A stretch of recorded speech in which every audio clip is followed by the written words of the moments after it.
Panel de reflexión sobre los acuerdos de paz.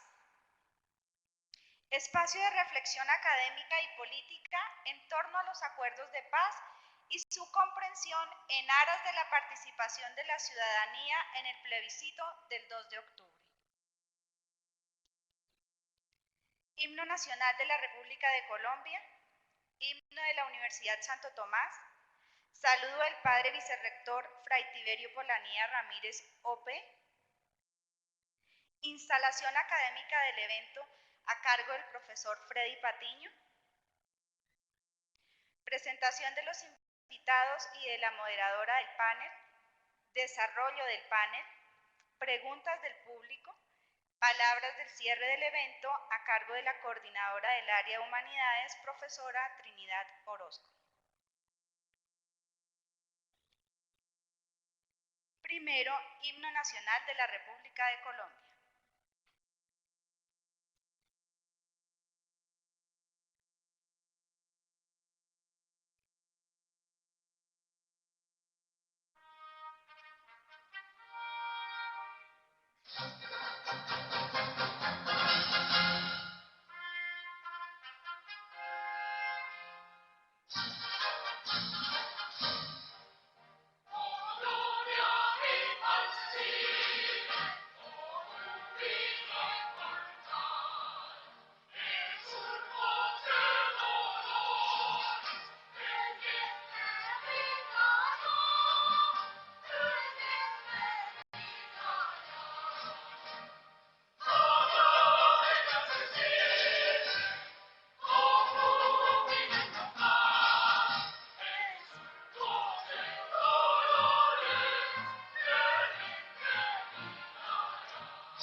Himno de la Universidad Santo Tomás.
Saludo del Padre Vicerrector, Fray Tiberio Polanía Ramírez, OP.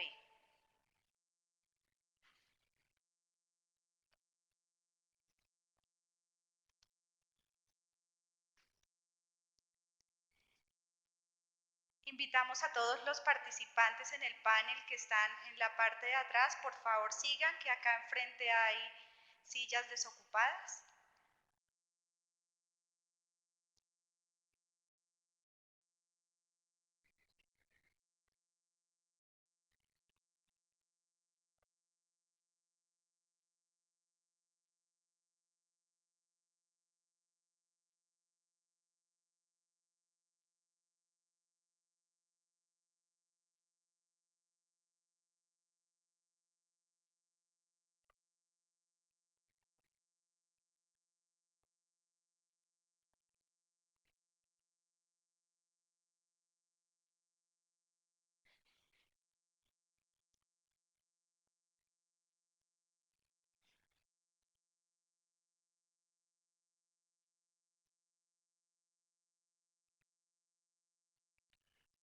Con la venia del señor viceministro que ya llega, vamos a iniciar.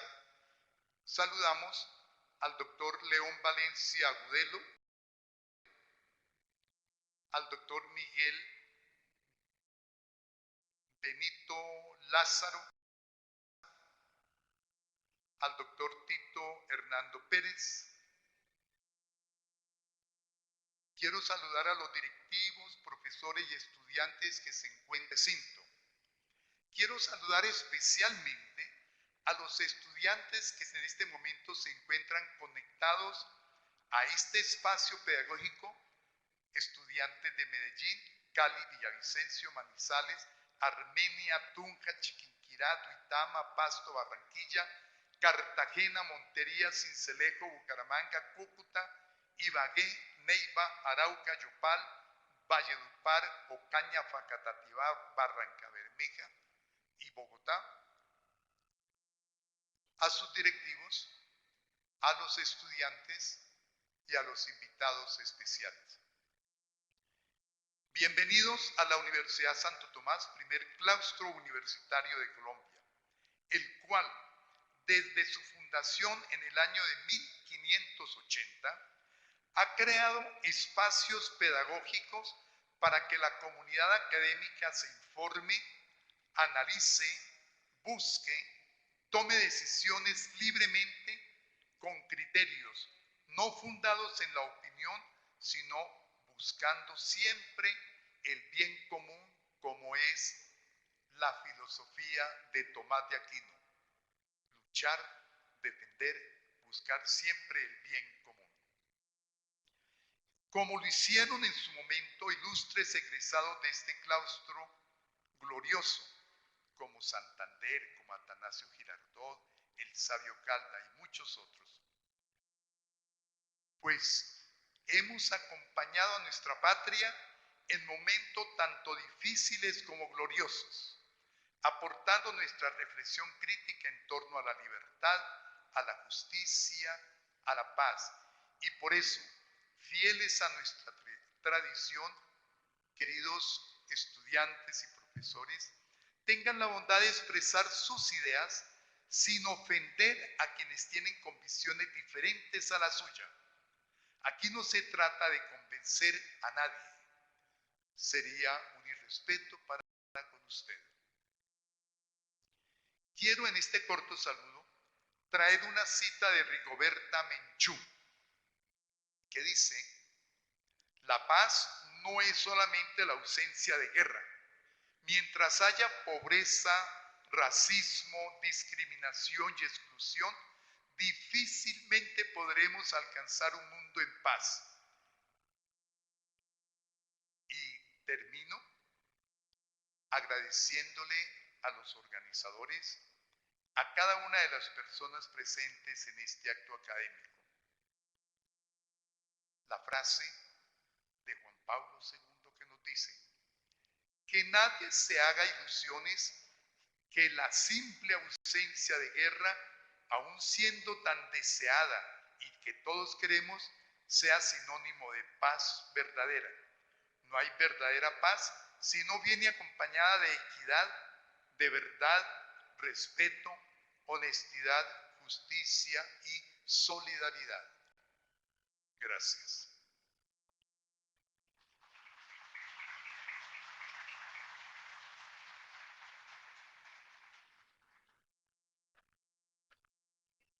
Instalación académica del evento a cargo del profesor Freddy Patiño.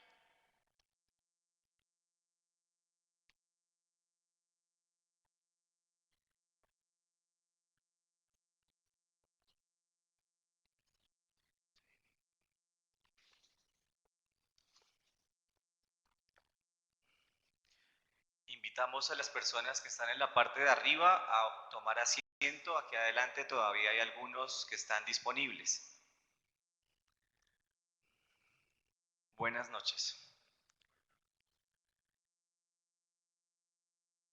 La misión histórica de la educación y particularmente de la universidad, además de formar a las nuevas generaciones para los cambios y retos que implican las dinámicas sociales, es prepararlas incluso para el desajuste momentáneo que provocan dichos cambios. En este sentido, desde el área de Humanidades de la Vicerrectoría de Universidad Abierta y a Distancia de la Universidad Santo Tomás, consideramos fundamental la apuesta por propiciar diversos escenarios educativos que le permitan a los estudiantes generar conciencia respecto a su formación integral, asumiendo la impronta institucional de ser facientes veritatem, hacedores de la verdad. Precisamente, este compromiso de acompañar a nuestros estudiantes a ser hacedores de la verdad nos lleva a ratificar la convicción que la paz es el triunfo de la educación sobre el connatural conflicto presente de manera permanente en la vida de los hombres por el mismo hecho de ser y pensar diferentes. Preparar a las nuevas generaciones para una adecuada gestión del cambio implica empezar reconociéndolo como una situación natural, si se quiere, biológica y necesaria, que le da dinamismo a la vida. Implica también tener derecho a cansarse de lo mismo y salir en búsqueda de lo inexplorado y tener la certeza que es posible alcanzar nuevas conquistas. Una adecuada gestión del cambio implica asumir la mayoría de edad en el más kantiano de los sentidos. Es arriesgarnos a pensar y actuar por nosotros mismos, soltar las andaderas y comenzar a caminar por nuestra propia cuenta, asumiendo las consecuencias de nuestros actos, aprender a dar razones y no excusas. Así, a la universidad, en tanto institución social, le corresponde la tarea de reflexionar el conflicto como un elemento inherente a los grupos sociales y por ende ofrecer herramientas que le permitan a la gente una adecuada gestión del mismo, de manera que toda la sociedad comience a desaprender la violencia como único mecanismo posible para la resolución y o mediación de los conflictos que se presentan. Además, le corresponde la tarea de darle insumos a la sociedad que allanen el camino para reaprender la confianza en el otro, volver a darle peso y valor a la palabra, resignificar el sentido de la fraternidad y solidaridad, sin más temores que volver a sentir el placer del deber cumplido y la satisfacción del servicio. Del mismo modo, nos corresponde a los ciudadanos exigirle a la universidad un verdadero compromiso con el desarrollo de la ciencia, de la investigación y de la formación integral, que lleve a un verdadero cuestionamiento vocacional en clave del otro y del servicio, que no suscite más escisiones entre el deber y la norma, cuna de la corrupción tan rampante que hoy por hoy permea a muchas instituciones del país. Nos corresponde también ser selectivos con la información que nos ofrecen, filtrar con el tamiz de la razón para no comer entero y ser objetos fáciles del engaño y la manipulación. Esperamos entonces Que este escenario sea fructífero para cada uno de ustedes en la medida de sus posibilidades, que les permita tener más elementos para la construcción de sus propias decisiones con criterio político y de esta manera puedan llegar a ser parte de la historia que nos interpela el domingo 2 de octubre cuando nos acerquemos a las urnas a participar en el plebiscito. Lo importante, como en las grandes decisiones morales de la vida, además de la propia decisión, es la capacidad argumentativa que la soporta. Bienvenidos a nuestro panel de reflexión sobre los acuerdos de paz.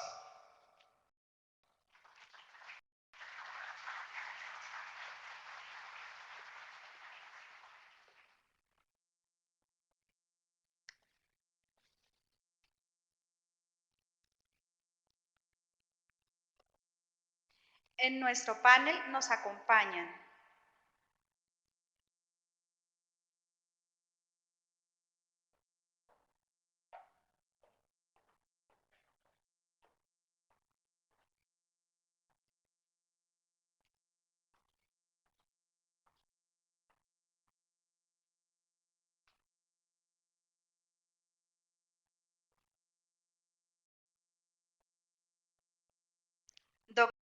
Doctor León Valencia Agudelo, analista político con amplia experiencia en temas relacionados al conflicto armado en Colombia. Actualmente es columnista titular de la revista Semana y ha escrito para las revistas Diners y Credencial, así como para los diarios El Tiempo y El Colombiano. Su vida como escritor la ha dedicado a textos de corte político.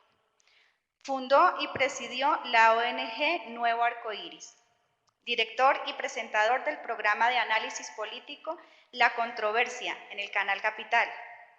Miembro cofundador del portal del periodismo Las Dos Orillas. Actualmente dirige la Fundación Paz y Reconciliación. Gracias por acompañarnos.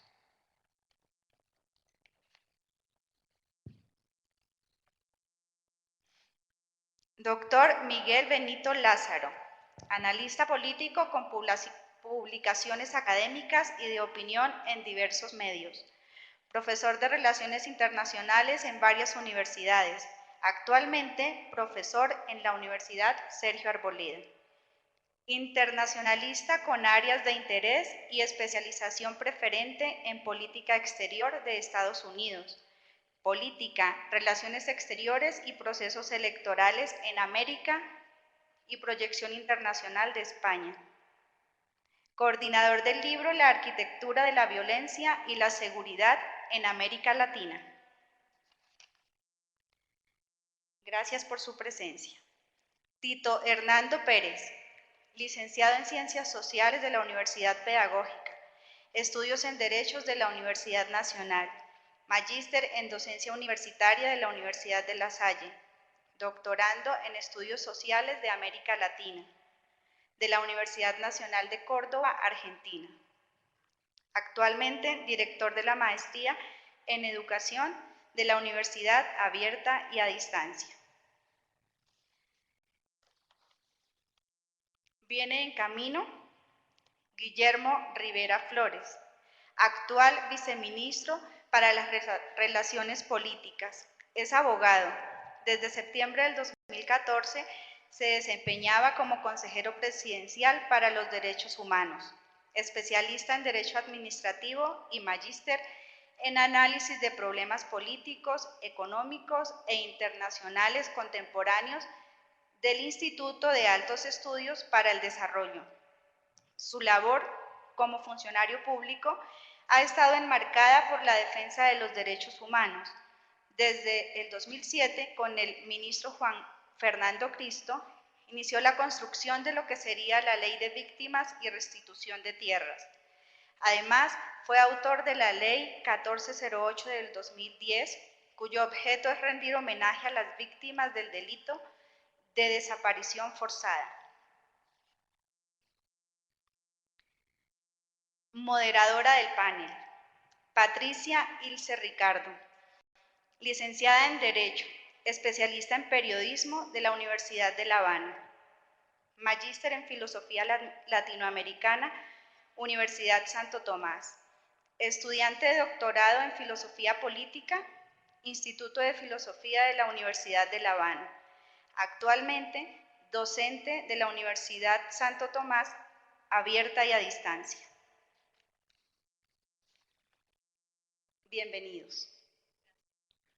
Bueno, un saludo a todos los asistentes al auditorio mayor, un saludo especial a nuestros invitados y también un saludo para todos los cabos que ya se encuentran en conexión con este encuentro. La dinámica del panel será la siguiente. En un primer momento se harán preguntas puntuales a los panelistas que están relacionadas con los contenidos del acuerdo y también con otras reflexiones propias de todo el proceso de paz que se lleva en Colombia. En un segundo momento, pues ya se abrirá el espacio de las preguntas al público. Para ello se ha entregado una hojita donde ustedes deben de consignar su pregunta, también identificarse, nombre, facultad a la que pertenecen y cargos que ocupan en ella. Los cabos también enviarán sus preguntas vía plataforma. Bueno, entonces ya comenzando con las preguntas del panel. La primera va dirigida al doctor León Valencia.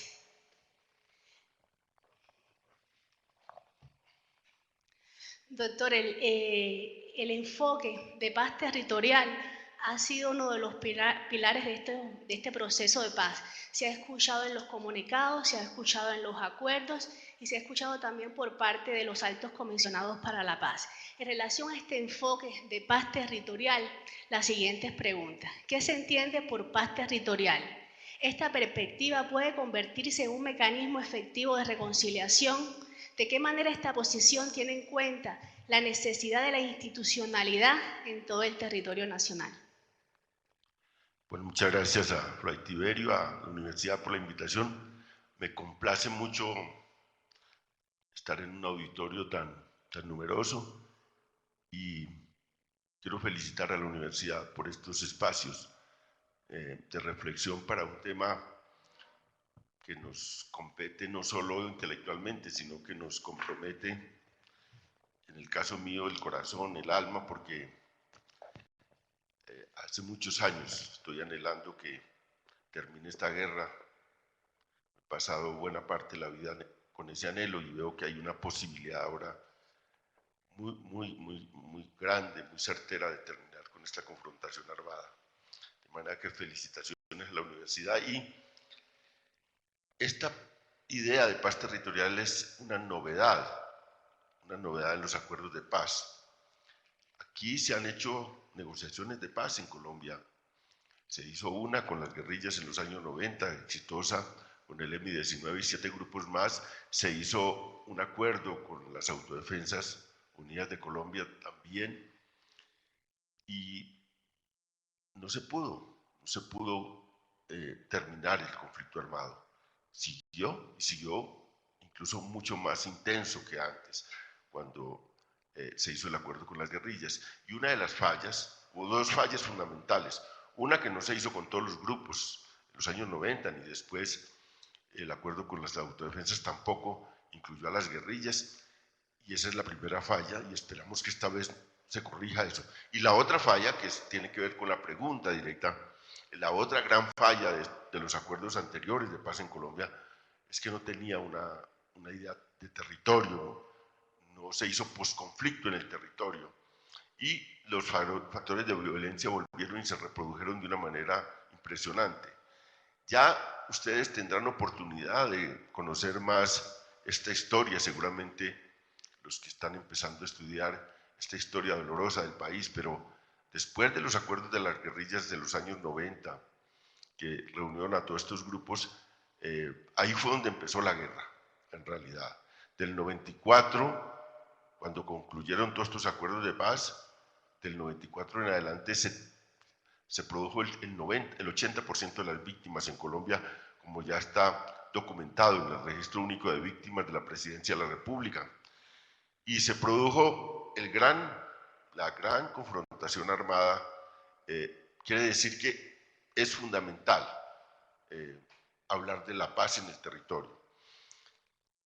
Y este acuerdo, desde el principio, el alto comisionado mencionó la palabra y planteó la categoría de paz territorial. Y el acuerdo de paz la menciona prácticamente cada 1 o 2 párrafos, se menciona la idea de que esto está en clave territorial, si ustedes leen las 297 páginas. Y uno espera que entonces haya consecuencia con eso. En todo caso, el acuerdo sí va en esa dirección, en esa clave territorial. Todos los 6 puntos van en clave territorial. Y eso es muy importante. Va en clave territorial el primer acuerdo, que es el acuerdo agrario, que tiene un apartado que plantea sobre todo las zonas de reserva campesina, que son, digamos, territorios donde se va a hacer unos programas de desarrollo. Esos programas de desarrollo son 16, están concebidos en el acuerdo, y según nuestros cálculos van a tener una inversión, esos 16 territorios, fundamental, se lleva lo más importante de la financiación. Nosotros estuvimos haciendo unos cálculos de 18 o 20 billones de pesos para esos 16 zonas de desarrollo territorial. Y esa es la clave, digamos, del tema en los territorios. También el acuerdo político, incluso el acuerdo político, pues está pensado en clave territorial, porque una de las cosas que trae ese acuerdo son los circunscripciones especiales de paz, también 16 circunscripciones especiales de paz, para darle a los territorios que han estado en el conflicto una posibilidad de tener representación parlamentaria, porque son territorios donde hay poca población y mucho territorio, y por eso siempre han estado marginados de la política estos territorios. Ese es el segundo acuerdo, para poner un ejemplo de que también está concebido en forma territorial. Pero incluso, para decirlo, el acuerdo de justicia, de las víctimas y de justicia, tiene un componente territorial, y se dice en él que las penas que vayan a pagar los guerrilleros en sus condenas van a ser en justicia restaurativa y van a ser en función de cumplir esas penas en el territorio, reparando a las víctimas en el territorio como condena por sus delitos. Y claro, las otras cosas también tienen un componente territorial enorme. El acuerdo sobre narcotráfico, que es un acuerdo dirigido en una parte importante a la sustitución de cultivos y a darle a los campesinos que han estado vinculados a estos cultivos en una primera instancia un salario para sostenerlos mientras se trata de la sustitución de cultivos y mientras se buscan proyectos productivos para ellos. De manera que el conjunto del acuerdo está en clave territorial. Ahora, la pregunta es, bueno, ¿se va a cumplir esto? Y ese es el reto de la sociedad. En estos territorios, que para el caso de la Fundación Paz y Reconciliación donde trabajo, pues son mucho más extensos que los que son considerados en el acuerdo final de paz y los que son vistos por el gobierno. El gobierno ha establecido una prioridad de 144 municipios.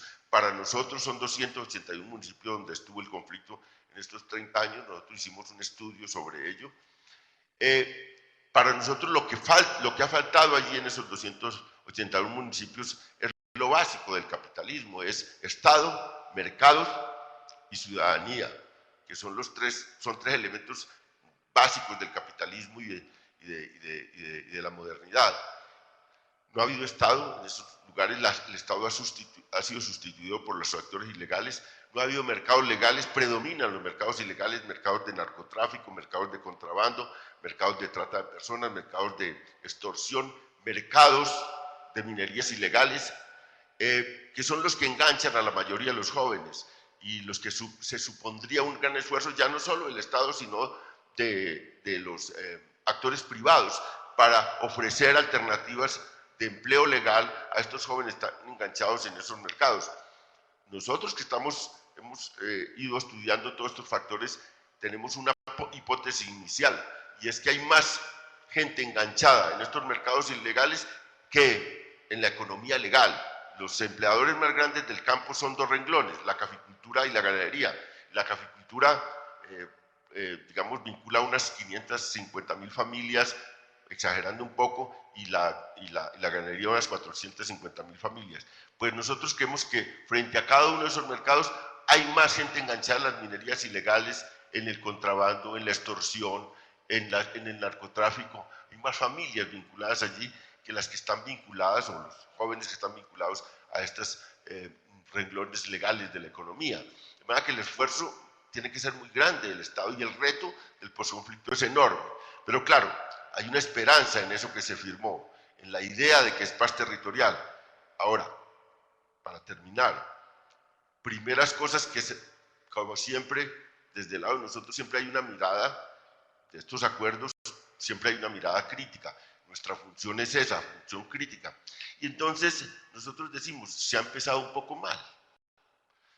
Digamos, en unas cosas simbólicas. Por ejemplo, yo me extrañé mucho, me asombró eso, que para firmar el acuerdo sobre cese bilateral definitivo de las hostilidades y establecer las zonas de ubicación de las guerrillas, no invitaran a La Habana a los gobernadores ni a los alcaldes de esas zonas. Eso me pareció insólito, porque ¿cómo van a plantearse en La Habana un acuerdo? Y llevan a un poco de burócratas que han estado, tienen claro, vinculación con el tema de paz, pero no llevaron a la gente de los territorios. Segunda crítica, no veo que en los mecanismos de implementación haya una participación de gobernadores y alcaldes y de comunidades en esos mecanismos de implementación. Y uno tiene el temor. Fíjese que la implementación de los acuerdos tiene una cúpula, que son 3 delegados del gobierno y 3 plenipotenciarios de las FARC, 3 y 3.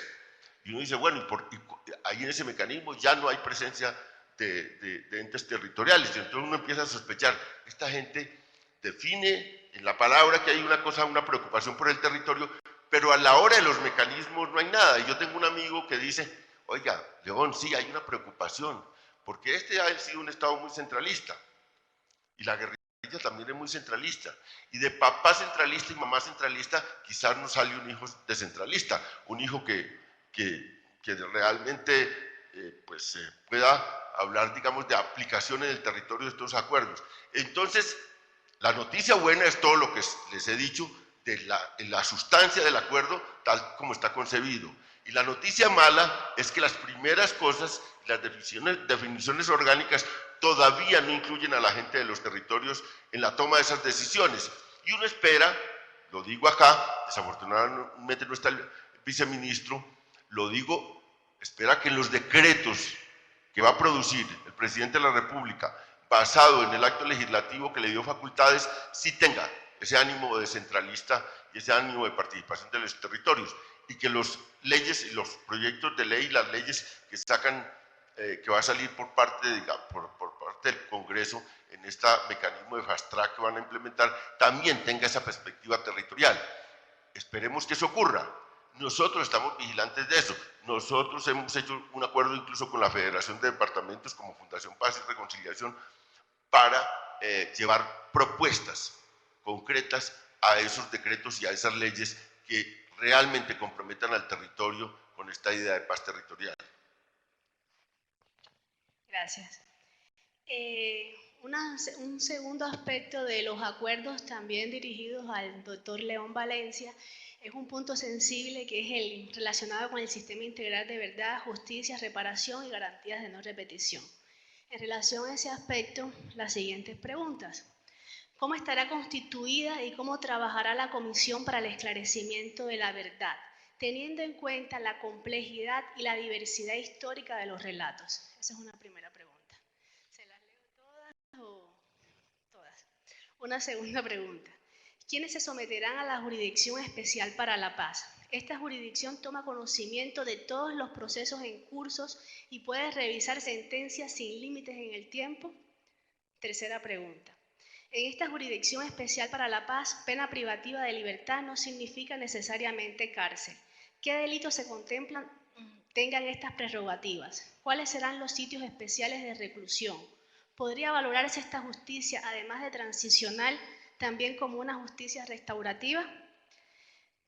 ¿Cómo se concibe la reparación material de las víctimas por parte de los guerrilleros de la FARC? ¿Qué aspectos podrían tenerse en cuenta para explicar que la justicia transicional garantiza un proceso de paz sin impunidad?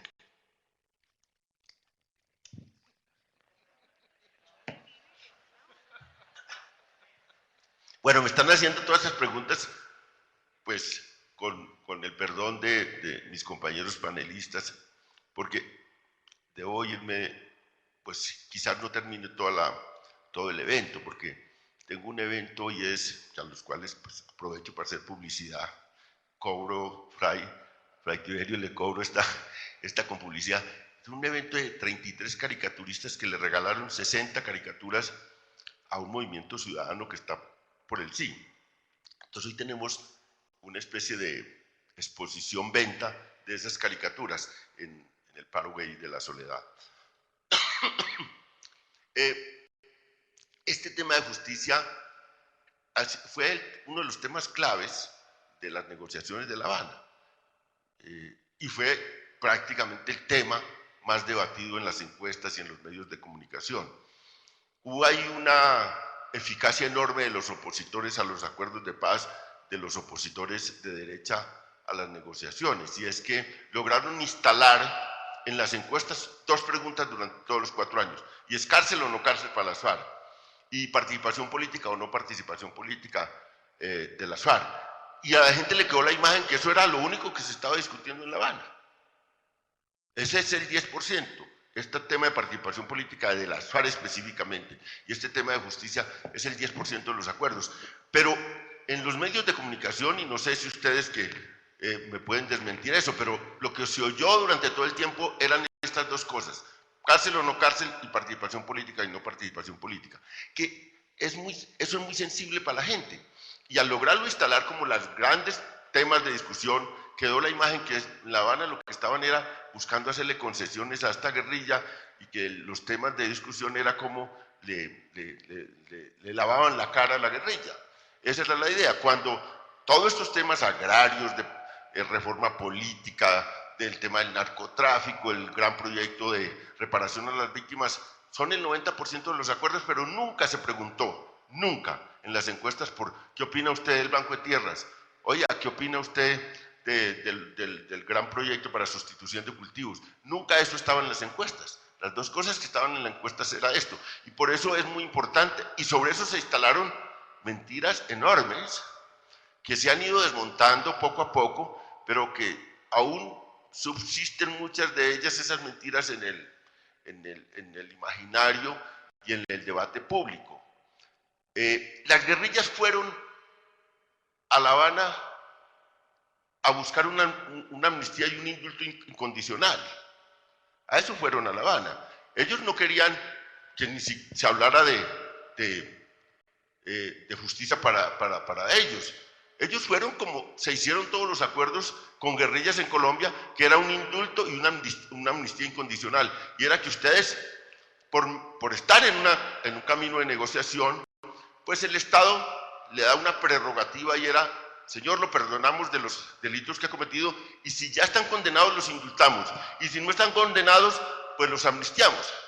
Eso era lo que se había hecho en Colombia, lo que se había hecho con las guerrillas, porque lo que se había hecho entre los partidos tradicionales era todavía más concesivo, era todavía más vergonzoso, porque lo que se hizo en los años 50 no fue ni siquiera una amnistía y un indulto, no se habló de justicia, cuando la guerra y cuando la violencia era entre liberales y conservadores. No, los señores liberales y conservadores hicieron un pacto en España, vinieron, no se habló nunca de justicia y se repartieron el país entre los dos. 4 años de presidencia para uno, 4 años de presidencia para el otro. La Corte Suprema la repartían entre los dos, el Congreso entre los dos. Se repartieron el país y ni siquiera hablaron de justicia, en una violencia que fue igual o más dura que esta. Los que aquí tienen ya más de 40 años y han leído algunas cosas de las que se hacían en ese tiempo, era que le cortaban la lengua o se la ponían de corbata, que llamaba el corte franela, le sacaban los hijos de los vientres a las señoras, en esa violencia fratricida entre liberales y conservadores. Pues esos señores no hablaron de justicia nunca, y luego se repartieron el país hace 60 años. Bueno, de ahí surgió toda esta otra violencia que pero después, ahora esa gente se aterra, porque entonces venimos a discutir ya no solo, no como las guerrillas siquiera, amnistía e indulto, no, aquí se discutió que no podían pasar del monte a la política de manera directa, sino que tenían que hacer una estación en la justicia colombiana.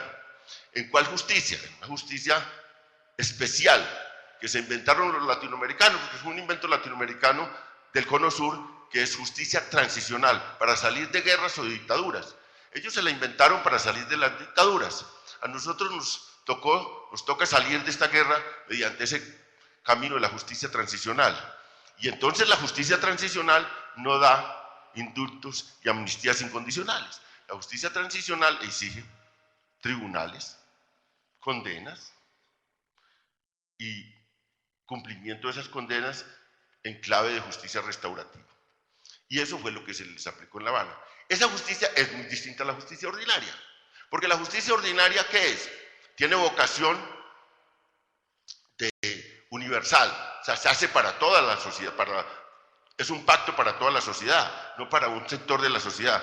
La justicia transicional es una justicia para una parte, y en este caso para todos los actores del conflicto, dice el acuerdo. No solo para las guerrillas, sino para la fuerza pública, para los terceros, como políticos o empresarios que participaron de alguna manera en el conflicto.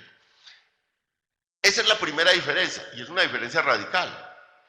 La justicia ordinaria tiene vocación de permanencia, la justicia transicional no tiene vocación de permanencia. La justicia transicional se hace por un tiempo determinado mientras se juzga y se sale del conflicto. Esa es la otra característica. La otra característica que la diferencia de la justicia ordinaria es que la justicia ordinaria se basa en la idea, y yo no soy abogado ni especialista en eso, pero se basa en una idea de que hay equivalencia entre el delito y la pena.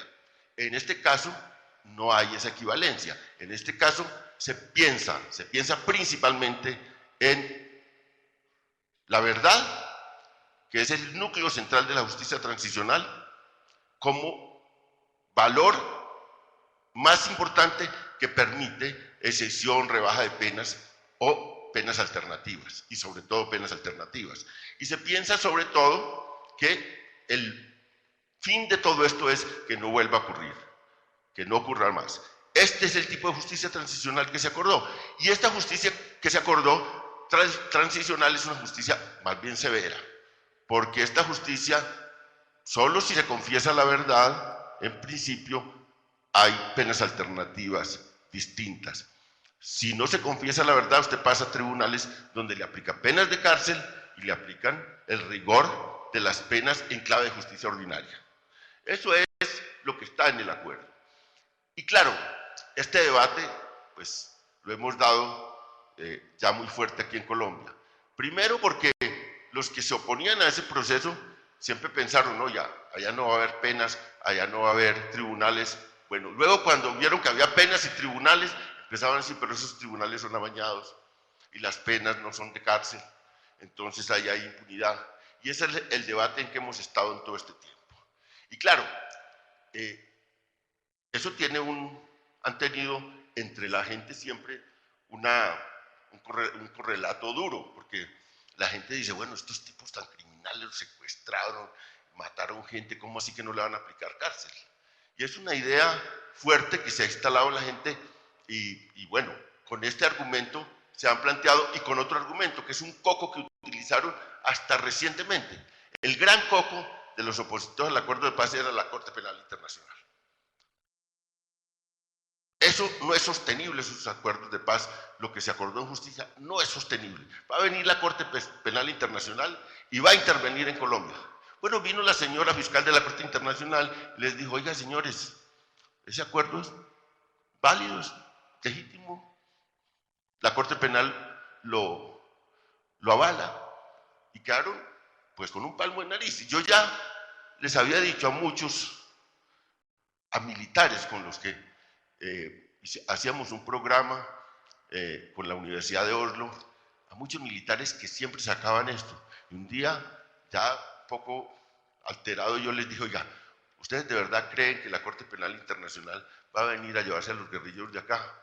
Y que ese es, digamos, el argumento central contra este acuerdo de paz y que no se puede hacer un acuerdo de justicia transicional. Y bueno, estaba yo con 32 generales y la mayoría dijeron, nosotros creemos eso. Yo les dije, miren, Yo no conozco mucho, pero me he informado un poquito sobre la Corte Penal Internacional. Primero, la Corte Penal es para jugar sobre todo agentes de Estado y no guerrilleros. Puede que algún guerrillero caiga ahí, pero sobre todo agentes del Estado. Segundo, la señora Besudo es una señora africana que tiene un origen muy de izquierda. Yo en lugar de ustedes no alzaría tanto la voz sobre la Corte Penal Internacional, porque si viniera a Colombia, vendría quizás por ustedes principalmente. Y no se dejen meter esas mentiras del uribismo, no se dejen exaltar con esas mentiras del uribismo, que es pronto tirar una piedra para arriba para que les caiga a ustedes en la cara. Lo mejor es que ustedes estudien un poco el fenómeno de la Corte Penal Internacional. Este es el debate que hemos dado durante todo este tiempo. Y lo hemos dado en condiciones completas de desigualdad en el debate público. Porque hay una cosa, y con esto termino, hay una cosa impresionante en Colombia que a mí me ha asombrado y que no tengo mucha explicación. Yo que mi oficio es ser analista político, mi oficio es pensar cómo se expresa la política en los medios de comunicación, una cosa que no he entendido nunca. Resulta que el Centro Democrático y el uribismo es una minoría parlamentaria, tiene menos del 20% del Congreso y no tiene ninguna gobernabilidad local. Tiene un gobernador y 8 alcaldes propios del Centro Democrático. Esa fuerza minoritaria en política es una fuerza mayoritaria en la opinión, en los debates de opinión.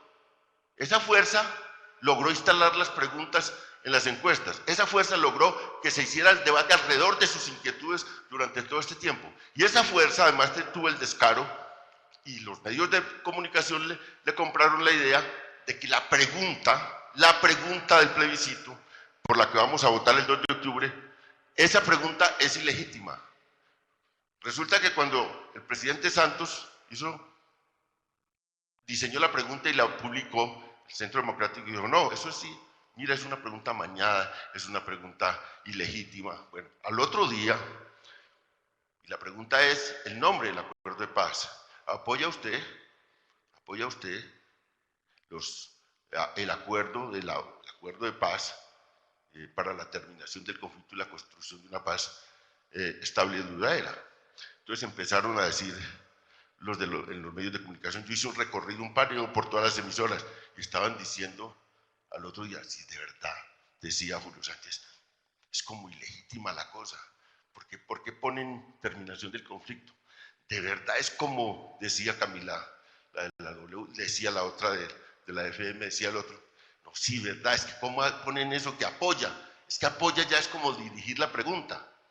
Resulta que yo le había preguntado a un amigo mío, un uribista, Chacho Velázquez, de Medellín, que es además muy ingenioso, y yo le pregunté días antes de que se hiciera la pregunta, oye, para el uribismo y para ustedes, ¿cuál sería la pregunta? Me contestó instantáneamente, me dijo, no, nosotros preguntaríamos, ¿aprueba usted la impunidad y la participación política de estos criminales de las FARC? Instantáneo, oiga. Y al otro día, cuando se formuló esta pregunta, realmente lo que subyacía era esas preguntas, ese tipo de preguntas. Y esa sí era legítima y no sesgada, porque ellos habían instalado esa idea. De manera que el debate ha sido duro, desigual, y es una cosa extraña, porque si una fuerza minoritaria en política, en el corazón de la política colombiana, en el Congreso y en la gobernabilidad local y en todo eso, ha logrado orientar la agenda de debate público durante estos 4 años. La ha logrado orientar y ha logrado determinar esa agenda, y ha sido un debate que difícilmente tenemos estos auditorios inteligentes con los cuales podemos compartir. Hemos tenido siempre un debate público desigual. Pues ahora, y gracias a estos espacios que universidades tan importantes como la de Santo Tomás logra colocarlos en la víspera de esto, tenemos oportunidad de argumentar cosas distintas. Le metieron miedo a todo el mundo. Entonces la iglesia, perdón de Fray Tiberio, la iglesia dijo, nosotros nos declaramos neutrales. Mejor, ¿cómo le vamos a hacer este tema al uribismo de decir que nosotros estamos por el sí? No, nos declaramos para que la gente vote a conciencia. Vaya usted, una neutralidad en un punto. Los empresarios también no se meten de frente a apoyar. Y había un señor Bojanini del sindicato antioqueño que salió un mes a decir y a hablar por todos los foros. De pronto desapareció Bojarini, que es de un gremio tan importante o de un centro empresarial tan importante como el Sindicato Antioqueño. De pronto desapareció del debate público. Porque le metieron miedo a todo el mundo en este debate. Pues no, hay algunos que estamos aquí para invitar a la gente a votar sí en este plebiscito de octubre, porque ahí nos jugamos la vida, la historia de este país. Por fin, vamos a salir del siglo XX a pasar al siglo XXI. La coyunda de la violencia tenía atada la democracia colombiana, la tenía maniatada la democracia colombiana. Aquí no hay normalidad democrática por la vía de la guerra y la violencia. Los presidentes se elegían durante estos 30 años alrededor de la pregunta por la derrota militar de las guerrillas o un proceso de paz. Por fin vamos a salir de eso, para que se discutan nuestros temas del país. Por eso es tan importante esta historia, porque en todos los países de la región latinoamericana salieron de las dictaduras y de las guerrillas, que fueron temas que los heredamos en el siglo XX, mitad del siglo XX, y nosotros no hemos podido salir, y tenemos una oportunidad de salir, y por eso a los lugares donde me invitan, y estoy haciendo una campaña intensa en todo el país, voy a decir estas cosas, y voy a debatir con argumentos claros, con decencia claro, por supuesto respetando al contradictor, pero siendo muy firme en las convicciones, porque tenemos muchas razones para llamar a la gente a votar por la paz. Gracias.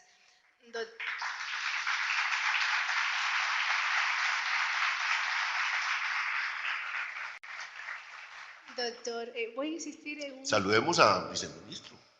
Claro que sí. Viceministro, muchísimas gracias por contar con su presencia y bueno, es muy importante. Además se lo merece todo porque no oyó la presentación, que fue una presentación certera, porque él realmente ha sido una persona muy importante en toda la ley de víctimas, en toda la lucha por la paz en los últimos años, desde fuera y desde dentro del gobierno. Doctor León, me permito volver a leer la presentación. Doctor Guillermo Rivera Flores, bienvenido. Actual viceministro para las Relaciones Políticas, abogado. Desde septiembre de 2014 se desempeñaba como consejero presidencial para los derechos humanos, especialista en Derecho Administrativo y magíster en Análisis de Problemas Políticos, Económicos e Internacionales Contemporáneos del Instituto de Altos Estudios para el Desarrollo. Su labor como funcionario público ha estado enmarcada por la defensa de los derechos humanos. Desde 2007, con el ministro Juan Fernando Cristo, inició la construcción de lo que sería la Ley de Víctimas y Restitución de Tierras. Además, fue autor de la Ley 1408 de 2010, cuyo objeto es rendir homenaje a las víctimas del delito de desaparición forzada. Es un gusto que esté aquí con nosotros.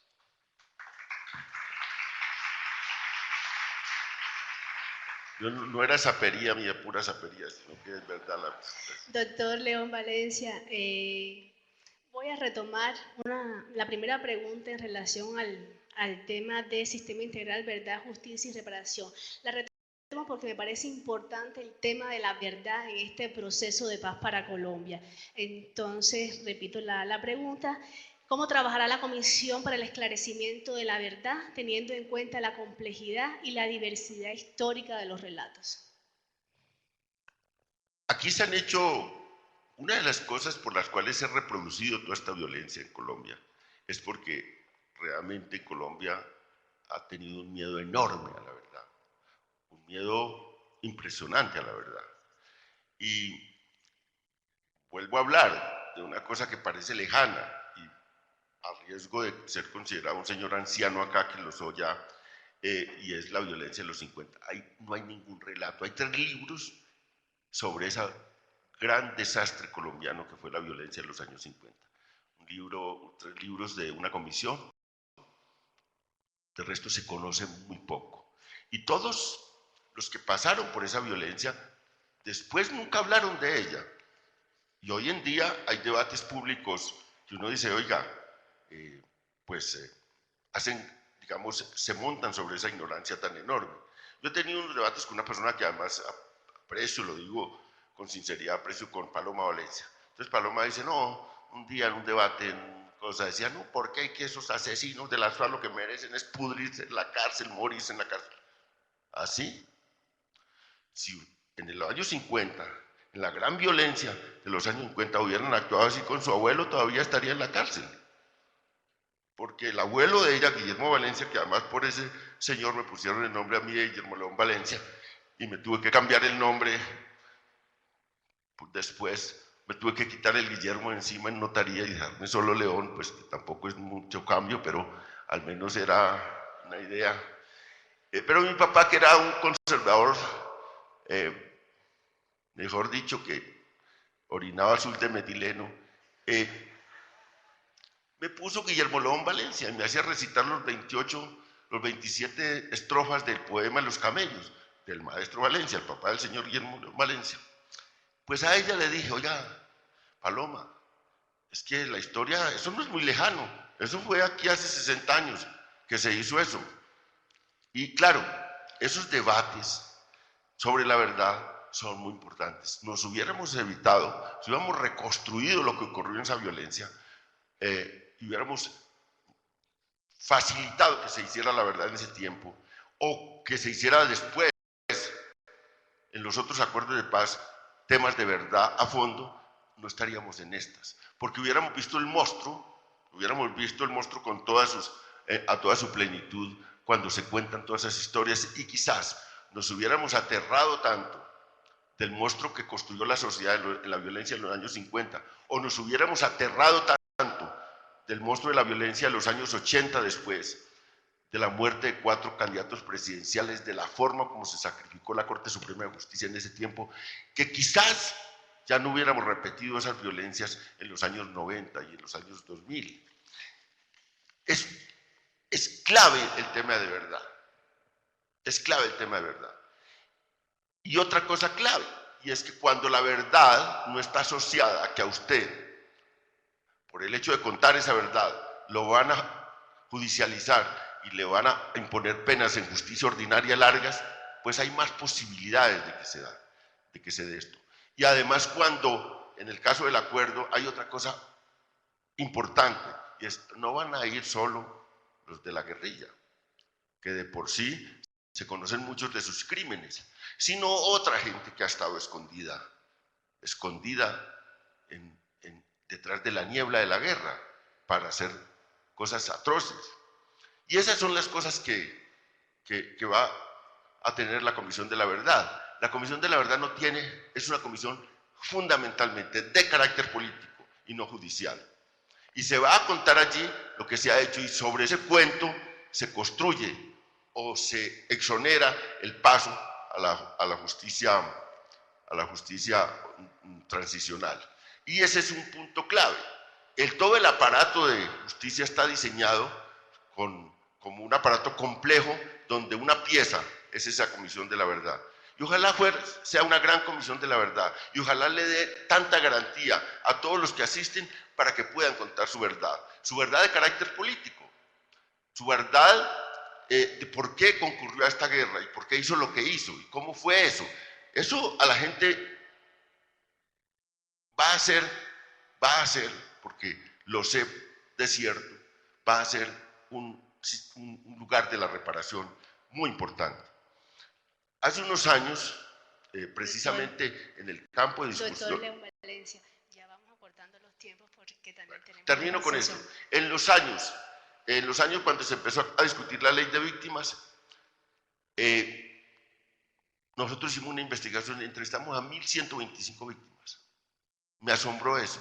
La mayoría de las 1.125 víctimas, lo que más pedían era verdad, y la disposición generosa sobre la base de la verdad a perdonar, y sobre la base de la verdad a no exigir castigo para los que les habían hecho tanto mal. Eso fue una lección para mí enorme, oyendo los relatos de esa investigación que se hizo en mi fundación. Entonces, yo creo que eso sí va a ser clave, digamos, esa pieza de verdad. Y bueno, les pido excusas por alargarme un poco en esto. A uno en este tema le dan la palabra y uno se va emocionando y se va emocionando. Doctor León, muchísimas gracias por ese apasionamiento con el tema y el compromiso de siempre con la paz y con Colombia. Bueno, viceministro, ahora sí, muchas gracias por su asistencia y es muy importante pues su presencia. Ya sabemos que ha estado relacionado directamente con todo este tema de víctimas y restitución de tierra en la ley del año 2011. Entonces ya comenzamos con usted y en este tema puntual de la reforma rural que plantean los acuerdos. Preguntas concretas en relación a este punto del acuerdo. ¿Qué programas se conciben para integrar a las regiones en un desarrollo rural desde un enfoque territorial? En este caso, pues esos programas que están más relacionados con las zonas donde el conflicto ha sido más directo. Se habla en los acuerdos de esos programas. Ahora, desde el gobierno, ¿qué perspectiva, qué programas puntuales se piensan para ese periodo ya de posacuerdo? Bueno, muchas gracias. Les ofrezco excusas por la tardanza. La verdad es que cada vez tenemos más limitaciones de tiempo. Esta etapa previa al plebiscito es muy exigente en términos de atender distintos compromisos de esta naturaleza y a la vez también atender nuestras responsabilidades en la función pública. Bueno, esa es una pregunta muy importante y yo la respondería con algo que me parece necesario decir, y es que el origen del conflicto armado en Colombia es fundamentalmente rural. Y es fundamentalmente rural porque existen condiciones en las zonas rurales, especialmente en las más apartadas del centro del país, en que la forma en que vive la gente es realmente muy precaria o en términos de calidad de muchas menores condiciones comparadas con las personas que vivimos en las ciudades. Luego, cerrar la brecha entre quienes viven en el campo, especialmente las zonas más apartadas, y quienes vivimos en las ciudades, pues significa hacer de esta sociedad una sociedad más democrática, una sociedad más equitativa. Por esa razón, el Alto Comisionado para la Paz decía hace un par de días en algún medio de comunicación que este no es solamente un proceso de desmovilización y de transición de una organización armada a una organización política, que es mucho más que eso. Y es mucho más que eso justamente porque intenta abordar los problemas que dieron origen al conflicto, de tal manera que nadie más en el futuro tenga razones para hacer levantamientos armados, para conformar organizaciones armadas y tratar de hacerse oír por la vía de las armas. Por esa razón se pensó se incluyó en la agenda que se concertó en el año 2012, una reforma rural integral. ¿Y qué pretende esa reforma? Básicamente cerrar esas brechas. No se trata solamente de que los campesinos tengan asistencia técnica, tengan unos productos que puedan ser competitivos en los mercados nacionales e internacionales, lo cual es importante y es absolutamente necesario. Es mucho más que eso la reforma rural. Se trata de asegurar la provisión de bienes públicos. ¿Cuáles son los bienes públicos? Una buena infraestructura de carreteras, una buena educación para los niños y niñas que viven en el campo, una prestación de servicios de salud oportuna y adecuada y en términos de calidad. Se trata de que en esas zonas rurales haya también conexión a internet, es decir, que quienes viven en esas zonas pues tengan condiciones similares de vida a quienes vivimos en las ciudades, y que no exista esa enorme inequidad. Si esa inequidad no se corrige, lo que va a seguir ocurriendo es que pues, va a seguir existiendo una gran inconformidad. Yo no sé si ustedes, ahora que se está celebrando la 10ª conferencia de las FARC, han leído las crónicas. Si ustedes leen las crónicas que están publicadas desde el fin de semana anterior, la mayoría de los medios, yo he leído sobre todo las de los medios escritos, pero estoy seguro que también en los medios televisados y en las estaciones de radio han publicado crónicas en las que se les pregunta a los guerrilleros que están allá cuándo ingresaron a la guerrilla. La mayoría ingresaron cuando eran niños. Unos que fueron reclutados, otros que dicen haber ingresado voluntariamente, pero que en términos jurídicos eso significa también pues un reclutamiento, porque no hay, digamos, no hay para un niño la suficiente capacidad de discernimiento para una decisión de esa naturaleza. Por eso la legislación entiende que todo menor que ingresa a una organización armada, pues no, para que se configure el reclutamiento no necesariamente hay que hablar de, digamos, de un mecanismo forzoso. Pero más allá de eso, lo que quiero destacar con esas crónicas es que la mayoría han dicho que llegaron niños.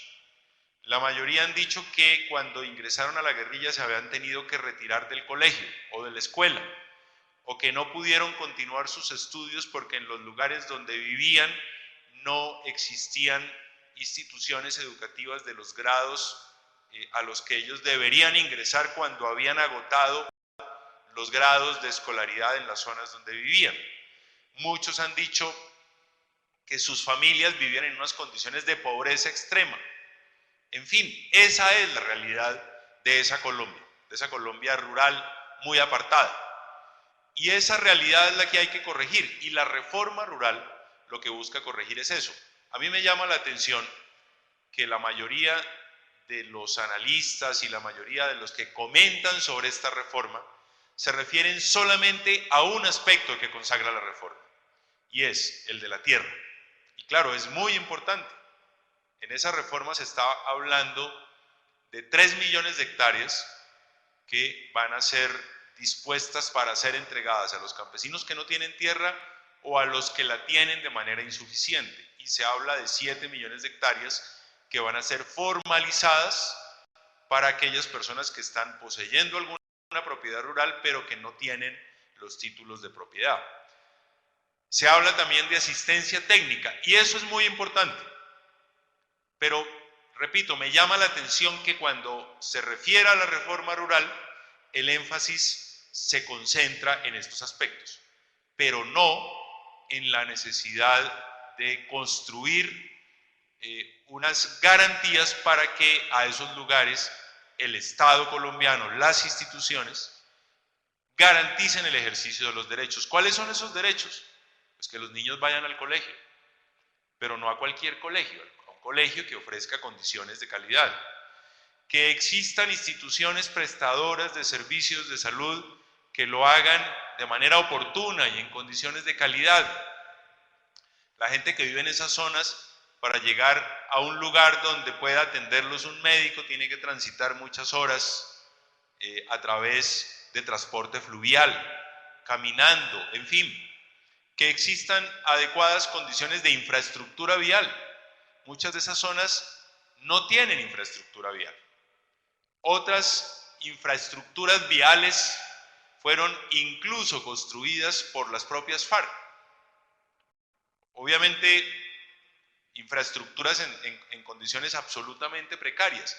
Luego, de lo que se trata en esta reforma rural es, claro, de que exista acceso a la propiedad, de que exista formalización de quienes están ocupando propiedades pero no tienen títulos, que exista asistencia técnica, que puedan producir la tierra y que esto se haga en condiciones competitivas en los mercados nacionales e internacionales.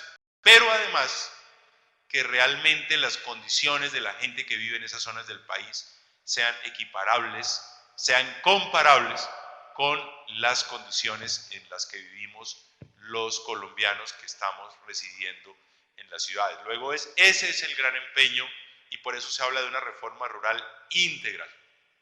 Gracias. Viceministro, una segunda pregunta relacionada con la reforma rural integral. ¿Qué iniciativas se han analizado para sustituir los cultivos ilícitos?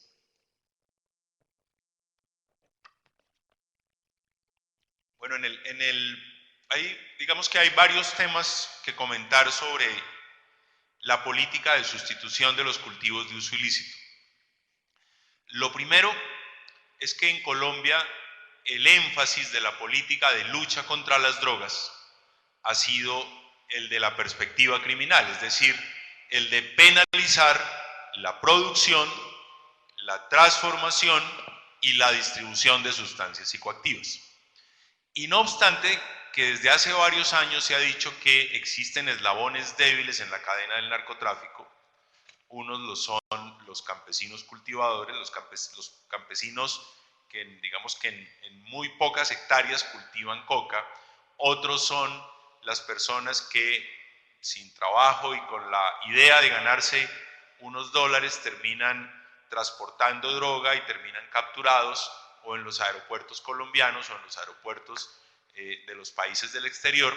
Se ha dicho que esos son los eslabones débiles de la cadena y siempre se ha dado el debate sobre un tratamiento distinto para esos eslabones débiles de la cadena. Y frente a los campesinos se ha dicho que hay que promover programas de sustitución voluntaria. Y varios gobiernos antes de este lo han intentado. En esto creo que no podemos decir que ninguno lo haya intentado. El gobierno del presidente Gaviria quizás fue pionero con el Plan Nacional de Rehabilitación, con un programa que estuvo apoyado por las Naciones Unidas. Luego vino en el gobierno del presidente Samper el famoso programa Plante, que como decía León aquí seguramente los mayores de 40 años lo recordarán, los menores de 40 pues seguramente no lo vivieron, pero a través de la literatura en la materia podrán averiguarlo. Luego vino el gobierno del presidente Andrés Pastrana y existió lo que se conoció como la versión social del Plan Colombia.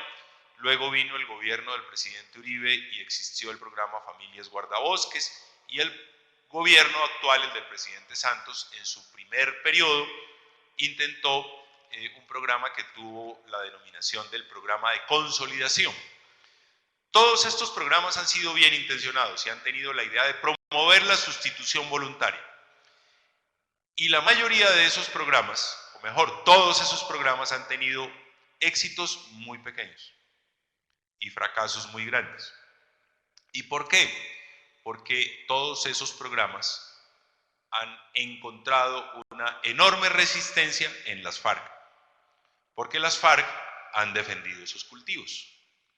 Lo que va a ocurrir ahora es que existe primero el compromiso con las FARC de que van a terminar cualquier relación con el narcotráfico, cualquier relación con las distintas cadenas del narcotráfico. Ese es un primer gran triunfo.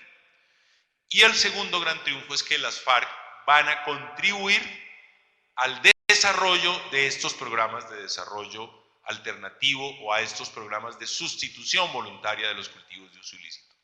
En el pasado lo que ocurría es que cuando llegaba la erradicación manual del ejército, pues aparecían soldados o policías mutilados por las minas antipersonas, soldados o policías emboscados, y cuando llegaban los programas sociales, los funcionarios del gobierno encargados de liderarlos, amenazados por las FARC, o los campesinos presionados por las FARC para que rechacen esos programas. Luego lo que existirá ahora es un ambiente mucho más favorable o muy favorable, lo que no ocurría antes, para que estos programas de sustitución voluntaria se adelanten. Pero además, estos programas de sustitución voluntaria van a estar íntimamente relacionados con la política de desarrollo rural de la que les hablé hace un rato. Porque si las zonas rurales más apartadas van a tener unos programas muy intensivos en educación, en salud, en infraestructura vial, pues se va a facilitar la construcción también de una nueva economía, de una economía legal, de una economía en la que existan también condiciones para el mercadeo, una infraestructura vial que permita el transporte de los productos. En fin, se trata de que todos estos temas que están consignados en las 297 páginas de los acuerdos, pues estén íntimamente relacionados para que tengamos éxito. Pero fundamentalmente lo que yo les diría es, antes la política de sustitución de cultivos de uso ilícito se hacía contra las FARC, hoy se va a hacer con el apoyo de las FARC. Gracias. Viceministro, tenemos otra pregunta para usted, pero en otro momento del panel. Bueno, otro aspecto también importante analizar dentro del proceso de paz que hacia adelante en Colombia es los posibles cambios en un futuro cercano de la política nacional. Entonces, en relación a este tema, pues al profesor Tito Pérez va dirigida La pregunta: se ha planteado que la implementación de los acuerdos precisará en el futuro cercano posiciones ideológicas no tan radicales, sino de centro-derecha y centro-izquierda. ¿Cómo valora esta posibilidad? ¿Representa ella una oxigenación de la política nacional? Buenas noches. Indiscutiblemente, digamos que para entender el proceso que se está adelantando con las FARC hay que irnos a la historia. Y ya León lo decía hace un momento, cuando las FARC deciden acudir a la mesa de negociación, lo hacen, digamos, por dos grandes apuestas. Una es que van a desistir de su vieja política o su vieja apuesta de hacer política a través del uso de las armas. Entonces ese es un primer elemento que las ubicaba generalmente en el ámbito de la esfera de los partidos y los movimientos, y en este caso los grupos armados, en lo que llamábamos la extrema izquierda. Es decir, durante mucho tiempo, y fruto un poco del cierre de la democracia nuestra, de lo que sucedió con el Frente Nacional, e incluso la radicalización que se presentó a partir de del genocidio de la Unión Patriótica, digamos que ellos tenían unos argumentos muy fuertes de decir y abanderarse un poco las luchas sociales a partir del uso de las armas y ubicarse en el espectro de la izquierda, que nosotros pues la denominábamos la extrema izquierda. Con el ingreso al escenario de la vida política, indiscutiblemente, yo creo que estamos viviendo el momento histórico más importante de este país, pese a que el ELN aún no se ha acogido a estos procesos de negociación. Sí encontramos una guerrilla que deja las armas y que ingresa a la vida política en condiciones de la vida democrática. Entonces, ¿qué podríamos encontrar? Yo creo que es un escenario muy favorable para la izquierda. Recordemos que también la izquierda históricamente no podía ejercer un desarrollo pleno de su actividad política, porque casi siempre en esos escenarios de confrontación ideológica y demás se le vinculaba con las FARC. Solo para citar un ejemplo, durante mucho tiempo a la gente que militaba en la izquierda también se le trataba de terroristas, tratando de asimilar un poco esa perspectiva de una posibilidad política diferente a la clase tradicional con el tema de las FARC, y eso de alguna manera hizo mucho daño a la vida política del país. Entonces, digamos que entrando las FARC con su nuevo partido, que hay que mencionarlo, que este partido se va a conformar una vez se firme definitivamente los acuerdos de paz, una vez dejen las armas. Este nuevo partido posiblemente, y acudiendo a la ideología de las FARC, será un partido de izquierda. Es decir, el panorama de la izquierda democrática se va a ampliar, y por esa vía también yo creo que los sectores de centro izquierda y centro derecha pues también se van a aglutinar frente a la defensa de sus ideas. Y también seguiremos teniendo un partido de izquierda como es el Centro Democrático, que creo que es lo que toda sociedad, de derecha, que es lo que toda sociedad necesita tener. Es decir, nosotros lo que necesitamos es sacar a los actores extremos, y creo que este acuerdo saca a la extrema izquierda. Ya en el acuerdo con el gobierno del presidente Uribe, pues bajo toda esta tensión de la extrema derecha, encarnar los grupos paramilitares, y posiblemente vamos a tener un panorama donde ojalá no nos dé pena y no nos cause preocupación decir que somos de derecha, que somos de izquierda, y que tenemos unas apuestas ideológicas y una perspectiva de país y una apuesta de país totalmente diferente a nivel ideológico. Gracias, profesor. Otra pregunta dirigida a usted y relacionada con la participación política de movimientos, partidos de oposición. ¿Cuál es la importancia del estatuto de la oposición en relación con la participación en política de los miembros de la FARC? ¿Quién aprobará este estatuto? Una deuda. Bueno, yo creo que esta es una de las deudas históricas que tiene la democracia colombiana. Pese a que a partir de la Constitución de 1991 pues se amplió indiscutiblemente la posibilidad de la participación de sectores que históricamente habían sido excluidos, y especialmente por ese acuerdo bipartidista que teníamos hasta los años 90. El estatuto de la oposición tendrá que ser un elemento central para que garantice un escenario de vida y de participación política, no solamente de las FARC. Yo creo que aquí también la imagen y la señal que se envía a la sociedad colombiana es que un estatuto de la oposición solamente va a favorecer al actor armado que se incorpora a la vida civil. No, este es un estatuto que tendrá que garantizar realmente un escenario de trabajo y de participación política de las fuerzas que estén en la oposición en el país, dependiendo de las circunstancias que se den. Lamentablemente nosotros en eso todavía adolecemos de una apuesta seria que garantice a las colectividades de izquierda muchos más canales de difusión. Ya lo decía León Valencia, que tenemos un partido muy pequeño, pero digamos alineado al sector de la derecha como es el Centro Democrático, pero con una presencia mediática supremamente fuerte. Situación que cuando uno lo mira, por ejemplo, en los partidos de izquierda, no la encuentra, es decir, los canales de difusión, los canales de participación, por ejemplo, la izquierda democrática, son muy limitados. Entonces, el estatuto de oposición que tendrá que ser discutido en el Congreso, que tendrá que ser ajustado, pues implicará dar unas garantías que conlleven medios de comunicación, que conlleven posibilidades de garantía en la presencia de ciertas instituciones que son necesarias para el equilibrio de poderes y que deberían estar en manos de los partidos reales de la oposición, y obviamente unas garantías de seguridad muy fuertes, que creo que es la demanda más importante que en este momento hace las FARC, y va a ser la preocupación que tendremos como sociedad, y obviamente que al Estado le compete en estos primeros años hacer la garantía de no repetición frente a lo que sucedió como hechos, como los ya mencionados, con el tema del genocidio de la Unión Patriótica, que vale la pena recordar, fue un intento también de proceso de negociación donde muchos militantes, excombatientes de las guerrillas, y especialmente las FARC, asumieron esta corriente política, pero lamentablemente fueron exterminados, e incluso muchos de las personas que no habían estado militando en la lucha armada frente a la persecución terminaron nuevamente yéndose hacia la guerra.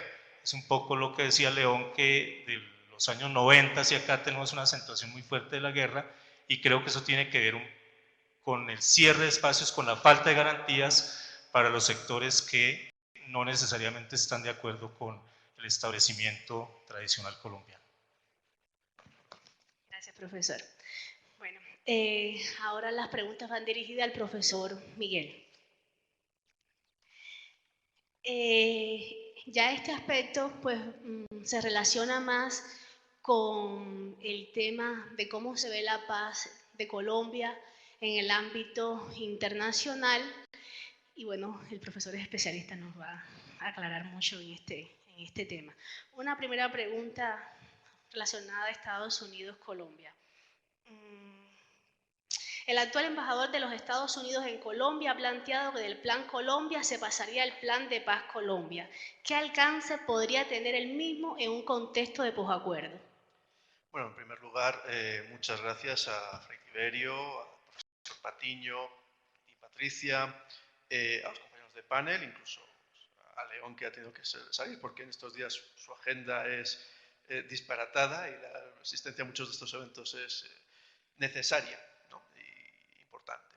También a todos los profesores y miembros del área de humanidades de la UAD de la Universidad de Santo Tomás, y a los que están conectados con nosotros por las seccionales y por los medios virtuales. Este agradecimiento es muy especial para mí porque yo fui profesor de esta casa. Entonces, bueno, la posibilidad de estar aquí era me animaba mucho, me estimulaba a estar. A pesar de que María Isabel Rueda, no sé si lo escucharon el viernes pasado, prohibió a los extranjeros hablar de estas cosas de la paz en Colombia. Con lo cual estoy quebrantando los designios de María Isabel, pero espero que lo sepa perdonar. Lo primero que yo tengo que decir, por ser sincero y levantar las cartas desde el principio, es que yo no soy colombiano, creo que se habrán dado cuenta de eso por el acento, suele pasarme. En la biografía me he dado cuenta también que no he actualizado un dato, y es que yo formo parte del grupo de investigación de la Sergio Arboleda, del Departamento de Historia, en experiencias comparadas de posconflicto y conflicto, a nivel internacional e histórico. Entonces, esos son elementos a tener en cuenta y que, voy a ir aterrizando a tu pregunta, mis primeros estudios sobre Colombia fueron sobre Plan Colombia. Pero como decía, lo primero que voy a hacer es ser sincero. Si yo fuese colombiano y yo fuese llamado a votar para el plebiscito, mi votación sería sí. Y sería sí por un hecho claro, que quizás hasta el momento se está presente en todos los comentarios que se han hecho, pero no se ha dicho explícitamente. Es porque es un buen acuerdo. O sea, no es porque a uno le digan la palabra paz y se le llene el pecho de amor y concordia, sino porque leídos los acuerdos son buenos acuerdos. Entonces, ya de antemano, yo sitúo y les dejo claramente esa opinión y esa posición personal para que la tengan en cuenta y no con ámbito y con interés de convencerles, sino de que sepan, tengan claro con quién están hablando y lo que yo defiendo. Bueno, entrando ya en el tema de Plan Colombia y Paz Colombia, en general de la posición de Estados Unidos en este posacuerdo. Para empezar, que el presidente Obama hoy en la Asamblea de Naciones Unidas haya manifestado su apoyo explícito al acuerdo de paz es un garante, es un aval para la comunidad internacional. ¿De qué es una garante y un aval? De que el acuerdo no convierta a Colombia en un estado castrochavista. Porque si Estados Unidos está apoyando un acuerdo es precisamente porque no ve que haya un giro radical, un cambio de las estructuras de nación, etcétera, etcétera, que le preocupe. Por tanto, en ese sentido, marca ese primer elemento. En segundo lugar, vincula a los Estados Unidos en un proceso que ha sido el país al que más ha estado involucrado, en el acompañamiento a Colombia en los últimos años, tanto en su dimensión de conflicto. El Plan Colombia tenía un fuerte elemento de fortalecimiento de las fuerzas de seguridad y de las fuerzas armadas, pero también tenía elementos que miraban a otras dimensiones. Por ejemplo, Plan Colombia financió buena parte de las reformas en el sistema de justicia, reformas muy fallidas en muchos aspectos, pero que estaban ya incluidas en Plan Colombia. Bueno, esa transición hacia Paz Colombia lo que va haciendo en el fondo simplemente es marcar un giro que ya estaba establecido en el propio Plan Colombia. El Plan Colombia empezó siendo un 80% de aporte a lo militar policial, con un 20% a lo social, que tenía que ver más que nada, sustitución de cultivos, economía, etcétera, que tenía que ver más que nada con la desaparición de Europa como donante del proceso del Plan Colombia, de ese primer Plan Colombia planteado como un plan Marshall para Colombia, y que en los últimos años, sin embargo, a través de las políticas de consolidación y las tareas de presencia territorial, de fuerza de las distintas instituciones del Estado, había ido pasando hacia un 60-40 en la relación de porcentajes, con lo cual en el fondo Paz Colombia no deja de ser más que una extensión de eso. Es una prórroga al Plan Colombia que adopta otras formas y se adapta a un posacuerdo y a un posconflicto.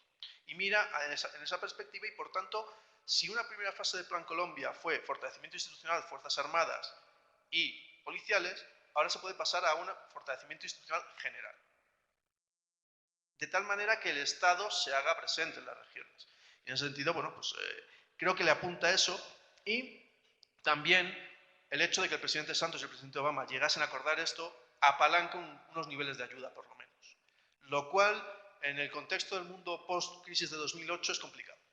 Y no es fácil. No es fácil irte por el mundo con economías todavía en recuperación débil, etcétera, etcétera, a pedirle a alguien dinero y que no te diga, lo siento, tengo muchos problemas internos como para ir prestando. Entonces, es un buen elemento. Apalanca una serie de ayuda, la apalanca por un tiempo y, además, Estados Unidos, a nivel del Ejecutivo, y esto tiene otras implicaciones, a nivel del Ejecutivo manifiesta su apoyo al fin del último conflicto latinoamericano de esta extensión, dejando al margen el elemento del ELN, que bueno, eso podríamos hablarlo luego. Pero, en ese sentido, yo digo, aporta todo eso, y es un buen aporte, y aporta dinero, y aporta asistencia técnica, y aporta toda una serie de cuestiones que sirven para que la comunidad internacional se vaya vinculando al proceso, porque en el posacuerdo es más importante quizá el propio acompañamiento internacional, que es el que garantiza precisamente que sea en condiciones de no repetición y que no vuelva a pasar lo que pasó con la Unión Patriótica.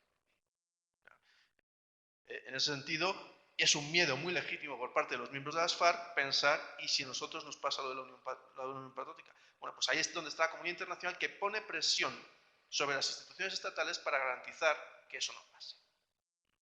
presión internacional puede ser a veces muy tibia, eso también es cierto. Pero bueno, entonces todo eso creo que, ya digo, dibuja un escenario distinto y anima, ya digo, la presencia de Estados Unidos a otros países que puedan considerar vincularse y apoyar el proceso, que hasta el momento ha estado auspiciado, protegido y apoyado fundamentalmente en 4 países, que han sido Chile, Cuba, Noruega y Venezuela. Bueno, pues ahora, con la presencia de Estados Unidos, se va ampliando ese espacio. Gracias, profesor. Y también pues incluir que pues muchas de las organizaciones más importantes del mundo también están en Colombia y uno dice con una participación activa y decisiva dentro del proceso de paz. Profesor, otra pregunta relacionada con el ámbito internacional. ¿Qué balance puede hacer en relación a transiciones hacia la paz realizada en otros países, tanto en América Latina como en otras partes del mundo, cuando se compara con lo que está sucediendo en Colombia? Bueno, lo primero que hay que decir, y es quizá lo más que es todo proceso de paz y de posconflicto es singular, por definición. O sea, no hay 2 procesos iguales. Todos los procesos aprenden de los demás procesos y luego se aplican a la realidad local, a las posibilidades reales y, como decía estos días Humberto de la Calle, a tener un acuerdo posible en su país. Cada uno en su país, en el espacio jurídico en que intenta legislar. Por tanto, ese es el primer elemento a tener en cuenta. El segundo elemento a tener en cuenta es que la negociación solo es un punto de paso. Lo duro es la implementación. Y es ahí donde quizá nos sirve más ver las experiencias internacionales. Sobre todo, un elemento esencial, confianza mutua. La confianza mutua se crea con la negociación, pero realmente donde se demuestra es en el acuerdo, es en la implementación del acuerdo. Todos los procesos tienen problemas, todos. No hay ninguno que se cumpla a rajatabla al 100%. Por ejemplo, Irlanda. Irlanda tiene unos plazos de entrega de las armas que no se cumplen. Se llega a 5 años y no se han cumplido los acuerdos, pero aún así la voluntad de los actores es que ese acuerdo va a salir bien y finalmente se entregan las armas. Y se entregan porque hay confianza. Se ha generado y se ha construido la confianza, se ha construido la idea de que el acuerdo no se va a caer, aunque haya esos pequeños problemas. Por tanto, esa es quizá la lección más importante, que hay que, uno, tener paciencia, y esa es otra cuestión. Un acuerdo no se hace el día después de que se vote el plebiscito y suponiendo que sale el sí, ya está, ya hay acuerdo. No, se empieza a hacer, se empieza a materializar en ese momento. El acuerdo en el texto marca plazos, por ejemplo, de 10 años, en distintas fases, 10, 8, según de los distintos elementos que están incluidos en él. Bueno, pues efectivamente es eso, con lo cual también es un mensaje para los colombianos que los acuerdos de paz llevan tiempo. Implementarlos, desarrollarlos y que realmente se salga de esa fase de posconflicto. Eso que se llama posconflicto, que no es más que toda una serie de medidas dedicadas a normalizar la situación tras un escenario excepcional, que es el conflicto. Excepcional e indeseable. En el caso colombiano, si lo ciframos solo en el tema con las FARC, 52 años. Bastante tiempo. Si lo enganchamos a la violencia, nos vamos más tiempo. Si nos enganchamos a las guerras de independencia, a las guerras de los caudillos, más tiempo.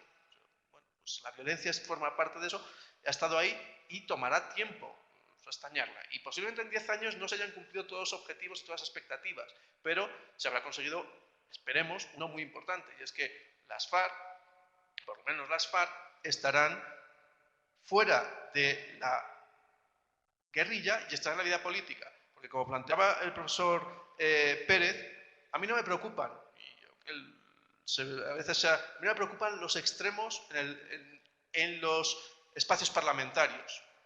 A mí me preocupan los extremos fuera de los espacios parlamentarios, especialmente armados. Esos me preocupan mucho. Por tanto, en la medida en que haya partidos, así sean de extrema izquierda, extrema derecha, extremo centro, extremo, lo que quieran ser, si están en la representación política y en el juego político, yo no les veo problema, dentro de que respeten una serie de valores mínimos imprescindibles. Entonces, ya digo, creo que la lección fundamental es esa confianza que hay que tener y esa persistencia y esa resiliencia para que los acuerdos salgan. Porque digo, no todo saldrá, pero que no todo salga no quiere decir que todo se cae. Y todo se puede renegociar. Eso sí es una particularidad muy colombiana. Tenemos un acuerdo muy largo, 297 páginas, donde está todo dicho, de algún modo. Se intenta tocar todo. Otros países hacen acuerdos mucho más cortos. ¿Por qué? Porque saben que se van a tener que volver a sentar a negociar aspectos de implementación concretos. Entonces, bueno, en ese sentido, creo que esto encaja muy bien en la mentalidad colombiana, con lo cual responde a muchas de las inquietudes que pueden tener los colombianos, pero que no hay que preocuparse ni quedarse absolutamente cerrado a lo que quedó escrito en el papel, que en algún momento va a haber que revisar, ver si se están cumpliendo los objetivos, ver si los mecanismos que se han diseñado operan y funcionan, y en eso, te digo de nuevo, acompañamiento internacional, vigilancia de la comunidad internacional, instituciones internacionales, sirven para fortalecer y apalancar, ya digo, que este proceso con las FARC sea efectivo, eficiente y satisfactorio para los colombianos. Gracias, profesor. Pasando pues de este tema al punto ya final de preguntas particulares para los panelistas, una relacionada con la implementación de los acuerdos. Viceministro, por un problema de tiempo le pido precisión. ¿Qué alcance tiene el acto legislativo para la paz? Bueno, el acto legislativo fundamentalmente lo que establece es un procedimiento especial legislativo para la implementación de los acuerdos. Y ese acto legislativo solamente entra en vigencia si es refrendado el acuerdo de paz por los colombianos. Que básicamente, para ponerlo en términos concretos y prácticos, esos acuerdos, esas 297 páginas para implementarse, tienen que convertirse, algunos en ajustes a la Constitución, otros en leyes, otros en decretos y otros en política pública. Pero como se necesita implementarlo rápido, es decir, hacer transformaciones institucionales muy rápidamente para que esto no sea una quimera, sino que realmente sea una posibilidad de transformación de realidades, se estableció un procedimiento legislativo que pretende que los trámites sean más breves o menos extensos que los ordinarios. Entonces, ese acto legislativo lo que permite es que aquello que sea materia de ley ordinaria en el Congreso, el presidente quedaría facultado para expedirlo por decreto. Lo que sea materia de leyes orgánicas o estatutarias, que son leyes que en el Congreso exigen unas mayorías, que exigen, digamos, unos requisitos mayores, y también los ajustes a la Constitución, que se puede hacer un trámite más breve en el Congreso de la República. Y que también no se puedan modificar los textos si no tienen la autorización del gobierno, es decir, que el gobierno tendría un gran control sobre esos textos. Eso en principio, digamos, pareciera ser antidemocrático, porque la extensión de los trámites parlamentarios lo que busca es que pues, existan, en el caso de las reformas a la Constitución o de las leyes estatutarias, lo que se conoce en el caso de las reformas a la Constitución como dos vueltas, dos ciclos de debates, y en el caso de las leyes estatutarias unas votaciones idénticas a las de una reforma a la Constitución. Este trámite, que es más breve, que repito, en principio parecería antidemocrático, solo entra en vigencia si ustedes el 2 de octubre mayoritariamente votan sí en el plebiscito, es decir, sería un mandato ciudadano. Y un mandato ciudadano para el gobierno en términos de implementación que tendría esas condiciones excepcionales, transitorias, de máximo un año para implementar los acuerdos, para hacer los ajustes en las leyes, en la Constitución, en los decretos, en las políticas públicas, de tal manera que lo que está en esas 297 páginas se convierta en una realidad. Gracias, viceministro. Bueno, entonces a continuación abrimos el espacio de las preguntas del público. Tenemos acá dos preguntas ya pues elaboradas desde los CAUs del país. Primera pregunta del CAU Villavicencio. Dice, ¿cuál es la concepción del ciudadano colombiano que se debe gestar para una nueva sociedad justa, equitativa e incluyente en el ámbito cultural, económico y político? Bueno, ¿cuál es esa concepción de un nuevo ciudadano colombiano?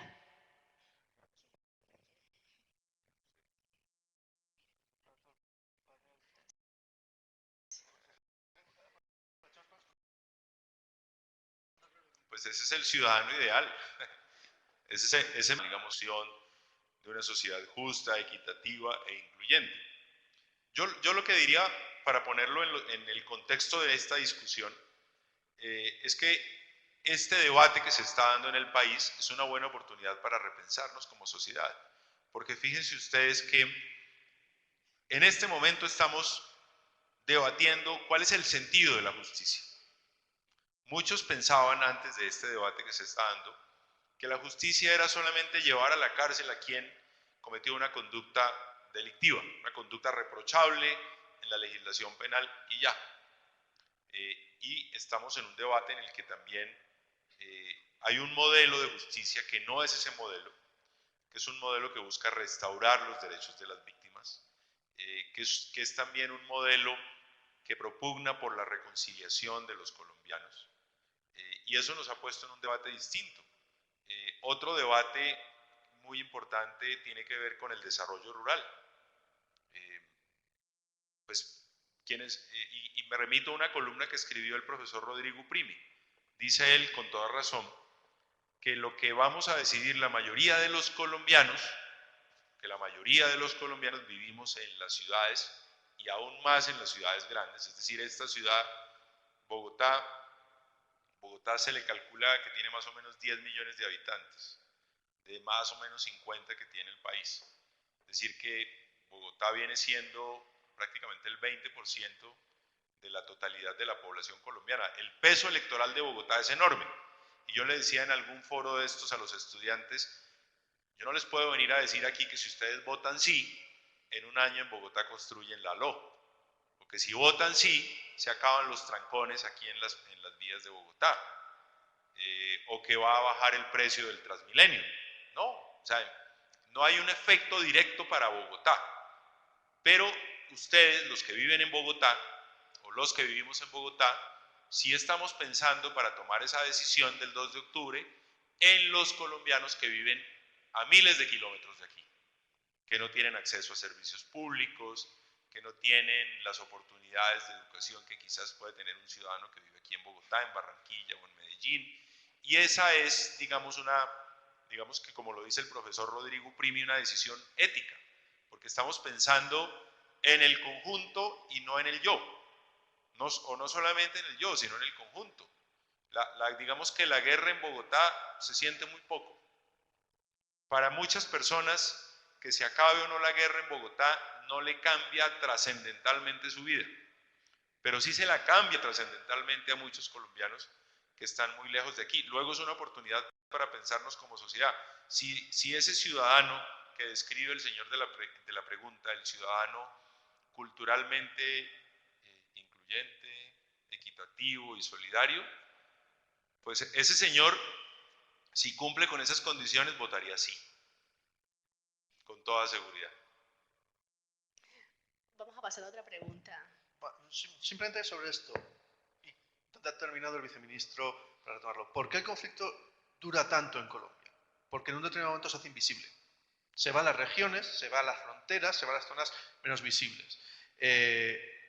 Es un momento para recuperar, por tanto, que el conflicto ha sido el conflicto colombiano, que haya sido el conflicto de las provincias, de las regiones y del campo, y que ha afectado a las ciudades, porque el hecho de que las ciudades estén sobrehabitadas con todos los problemas que eso generan de movilidad, por ejemplo, que haya un flujo de desplazados constante, que no tienen en muchos casos atención porque son flujos de aluvión, que no hay forma de recibir y de ordenar, etcétera, etcétera, hace que haya que volver a pensar la realidad colombiana y esa realidad, y yo no soy antiindividualista en ese sentido, en el cual el yo forma parte del todo y hay que volver esa relación.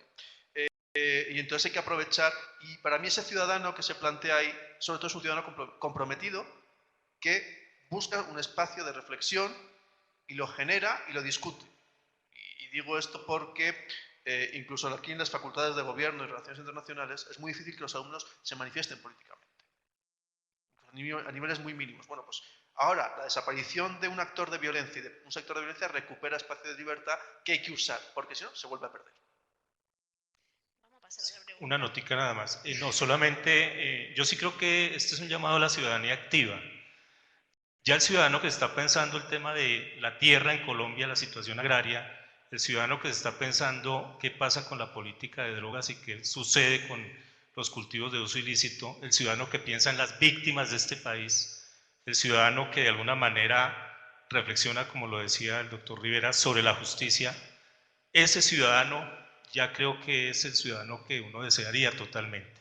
Y sobre todo el ciudadano que reconoce el conflicto. Es que aquí nosotros hemos sufrido de una desmemoria terrible, y lo digo porque normalmente en las aulas de clase uno les habla del conflicto armado colombiano y lastimosamente es muy poco el referente que se tiene. Entonces el tema de conocer la verdad de lo que ha pasado y de los hechos atroces que hemos vivido para pensarnos una posibilidad en un escenario de no violencia, de no guerra y ojalá de paz, creo que es lo que demanda la ciudadanía activa hoy. Gracias.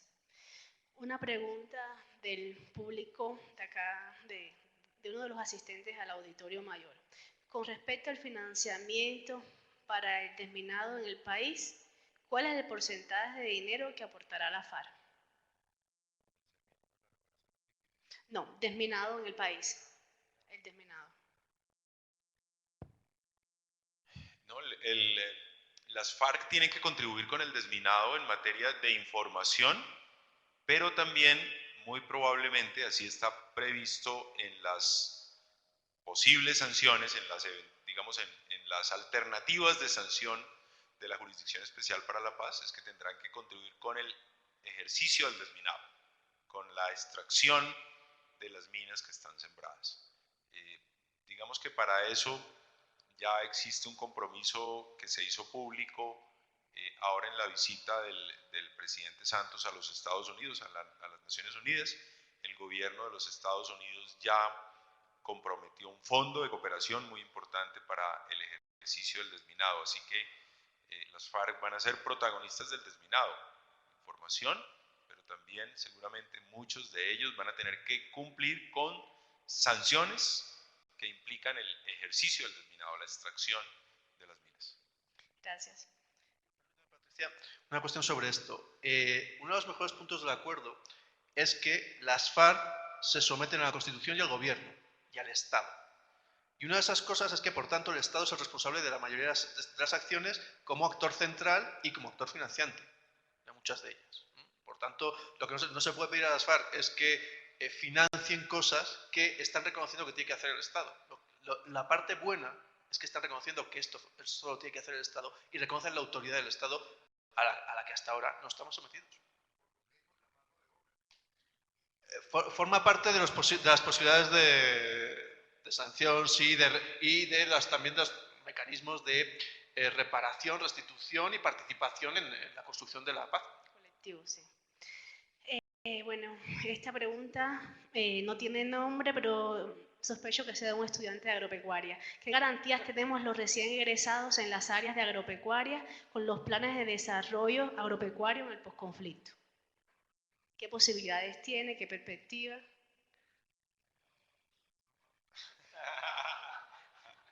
Pues les agradezco la sinceridad que por allá surgió. Yo no podría decirles que si tendrán o no posibilidades laborales, porque son planes que apenas se van a construir. Digamos, todo depende. Me imagino que habrán convocatorias públicas para no solamente el diseño de esos planes, seguramente para la ejecución, pero digamos que en concreto yo no podría responderlo porque no. Hay que esperar a que esos planes existan, cuál va a ser el tamaño de los mismos, en fin, pero decirles de una vez que sí, que habrá una oportunidad concreta, pues para mí es muy difícil.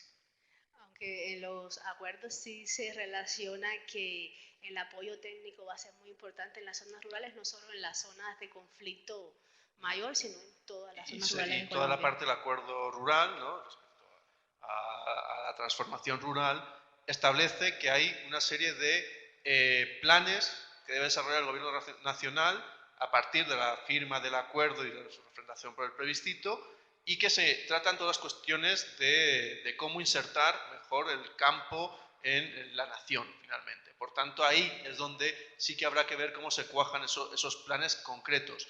Pero creo que abre un espacio estupendo precisamente para que lo que mencionaba antes el profesor Pérez, se puede hacer.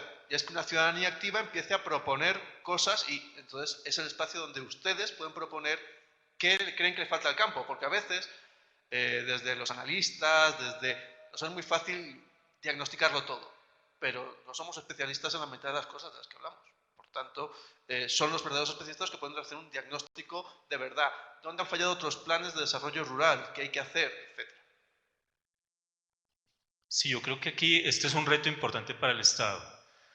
Se habla de 3 millones de hectáreas que se van a entregar a los campesinos. Yo creo que ahí ya también nos coloca un horizonte de lo que podría de alguna manera venirse. Y 7 millones de hectáreas en legalización de títulos. Luego uno diría que si uno de los acuerdos más centrales o de los más importantes es el tema de tierras y el tema de lo agrícola, uno esperaría que el gobierno tenga los planes adecuados y que incorpore ojalá pues la mano de obra, especialmente la mano de obra de las regiones, a partir de ese enfoque territorial que de alguna manera se está planteando.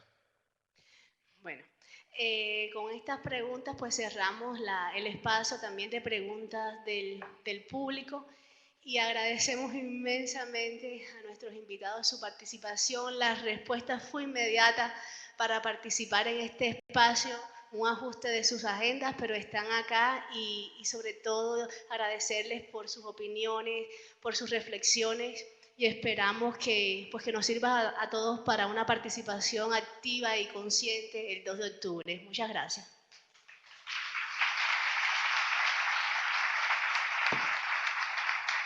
Palabras de cierre del evento a cargo de la coordinadora del área de humanidades, profesora Trinidad Orozco.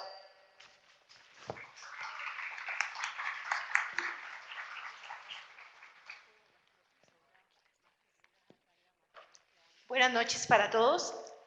La universidad quiere agradecer a los señores panelistas, a todos los participantes aquí reunidos en el auditorio, a los coordinadores de los CAO, docentes, estudiantes de las diferentes regiones del país, a los estudiantes y docentes de las otras universidades de Bogotá que nos han acompañado en esta reflexión. Esperamos que este espacio académico sirva de reflexión y compromiso para ejercer el derecho democrático y participativo en el plebiscito con la responsabilidad social y ética en la búsqueda del bien común. Y aquí me atrevo a tomar un párrafo de nuestro querido Nobel García Márquez, que viene muy bien en este momento que vive Colombia, donde dice que los colombianos canalicemos la vida, hacia la vida la inmensa energía creadora que durante años hemos despilfarrado en la depredación y la violencia, y nos abra al fin la segunda oportunidad sobre la tierra que no tuvo la estirpe del coronel Aureliano Buendía, por un país próspero y justo que soñamos al alcance de los niños.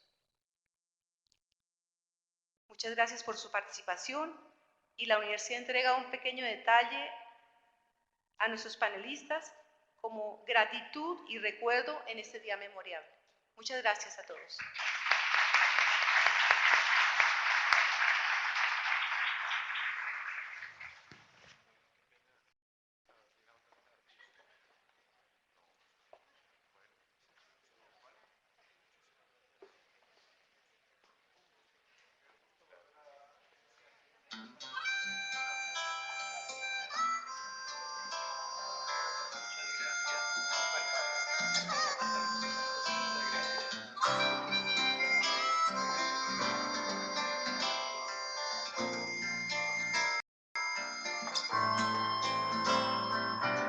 Como la luna que alumbra por la noche los caminos, como las hojas al viento, como el sol espanta el frío, como la tierra la lluvia, como el mar espera el río, así espero tú.